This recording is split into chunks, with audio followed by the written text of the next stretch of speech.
ಏನ್ ಈ ದಿನ ಮುಳಬಾಲ್ ತಾಲೂಕು ವಿರೂಪಾಕ್ಷಿ ಗ್ರಾಮದಲ್ಲಿ ಚೌಡೇಶ್ವರಿ ದೇವಿಯ ಒಂದು ರಥೋತ್ಸವಕ್ಕೆ ಎಲ್ಲ ನಮ್ಮ ನೆಚ್ಚಿನ ಶಾಸಕರಾದ ಸಮೃದ್ಧಿ ಮಂಜನವರು ಆಗಮಿಸಿ ಅದ್ದೂರವಾಗಿ ಸ್ವಾಗತ ಕೋರಿ ದೇವರ ದರ್ಶನ ಮಾಡಿಕೊಟ್ಟಂತ ನಮ್ಮ ವಿರೂಪಾಕ್ಷಿ ಗ್ರಾಮಸ್ಥರಿಗೂ ಮತ್ತು ನಮ್ಮ ನಾರಾಯಣ ಸ್ವಾಮಿ ಮತ್ತು ನಮ್ಮ ಶಶಿ ಅವ್ರಿಗೂ ನಾಗರಾಜ್ ಅವರು ಎಲ್ರಿಗೂ ನಮಸ್ಕರಿಸ್ತಾ ಈ ದಿನ ಒಳ್ಳೆಯ ಒಂದು ದೇವರ ಆಶೀರ್ವಾದ ಒಳ್ಳೆ ಎಲ್ಲರೂ ಚೆನ್ನಾಗಿರ್ಬೇಕು ಅಂತೇಳಿ ವರ್ಷನೂ ಇದೇ ತರ ಒಂದು ಅದ್ದೂರಾಗಿ ಒಂದು ಪೂಜಾ ಕಾರ್ಯಕ್ರಮ ಇಟ್ಕೊಂಡಿದ್ದಾರೆ.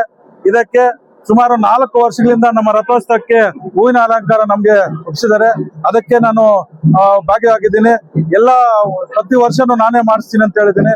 ಒಳ್ಳೆ ಒಂದು ಆ ದೇವರ ಆಶೀರ್ವಾದ ಇದ್ರೆ ಯಾವುದೇ ಒಂದು ಹೇಳ್ತಾ ಆ ದೇವರ ಹತ್ರ ಒಂದು ಅರಿಕೆ ಮಾಡ್ಕೊಂಡ್ರೆ ಎಲ್ಲ ಒಂದು ವ್ಯಾಪಾರ ಆಗ್ಲಿ ಒಂದು ಯಾವುದೇ ಒಂದಾಗ್ಲಿ ಒಳ್ಳೆ ಒಂದು ಆಶೀರ್ವಾದ ಇದೆ.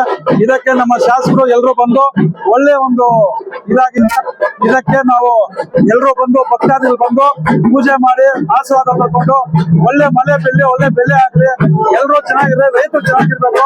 ತಾಲೂಕಿನಂತ ಎಲ್ಲ ನಮ್ಮ ಭಕ್ತಾದಿಗಳು ಬಂದು ಪೂಜೆ ಮಾಡಿದ್ರೆ ಒಳ್ಳೇದಾಗುತ್ತೆ. ಎಲ್ಲರೂ ಸಾಯಂಕಾಲವರೆಗೂ ಇದೇ ತರ ಒಂದು ದೇವರ ದರ್ಶನ ಇರುತ್ತೆ, ಆಶೀರ್ವಾದ ಮಾಡ್ಕೋಬೇಕು. ಊರಿನ ಗ್ರಾಮಸ್ಥರು ಮತ್ತೆ ಎಲ್ಲರೂ ಬಂದು ನಮ್ಮ ಶಾಸ್ತ್ರ ಹೇಳ್ದಂಗೆ ಇಲ್ಲಿ ಅರ್ಕೆ ಮಾಡ್ಕೊಂಡ್ರೆ ಇಲ್ಲಿ ದೇವರ ಏನೋ ಅರ್ಕೆ ಏನಿರುತ್ತೆ. ಇದಕ್ಕೆ ನಮ್ಮ ಎಲ್ಲರ ಶಾಸಕರು ಮತ್ತು ನಮ್ಮ ಕಾರ್ಯದರ್ಶಿಯಾದಂತ ನಮ್ಮ ರಂಗಪತ್ ರೆಡ್ಡಿ ಅವರವರು ಮತ್ತೆ ಎಲ್ಲ ಮುಖಂಡರು ನಾಯಕರು ಎಲ್ಲರೂ ಬಂದು ಇಲ್ಲಿ ದೇವರ ದರ್ಶನ ಮಾಡ್ಕೊಂಡು ಸ್ವಾಗತನ ಕೊಟ್ಟಿದ್ದಾರೆ.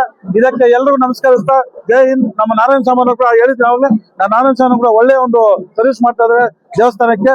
ಇದಕ್ಕೆಲ್ಲರೂ ಸಹಕರಿಸಿ ಒಳ್ಳೆ ಒಂದು ವರ್ಷನೂ ಅದ್ದೂರಿಯಾಗಿ ನಡೀತಾ ಇದೆ. ಇದಕ್ಕೆ ನಾವು ಎಲ್ಲರೂ ಬಂದು ಆಶೀರ್ವಾದ ಮಾಡ್ಕೊಂಡು ಎಲ್ಲರೂ ಬಂದು ಆಶೀರ್ವಾದ ಮಾಡ್ಕೊಂಡು ದೇವರ ಆಶೀರ್ವಾದ ಇರ್ಬೇಕಂತೇಳಿ ನಮ್ಮನ್ನು ಕರೆಸಿ ನಾವು ಮಾತಾಡಿಸ್ಕೆ ಎಲ್ರಿಗೂ ನಮಸ್ಕರಿಸ್ತಾ ಜೈ ಹಿಂದ್, ಜೈ ಕರ್ನಾಟಕ.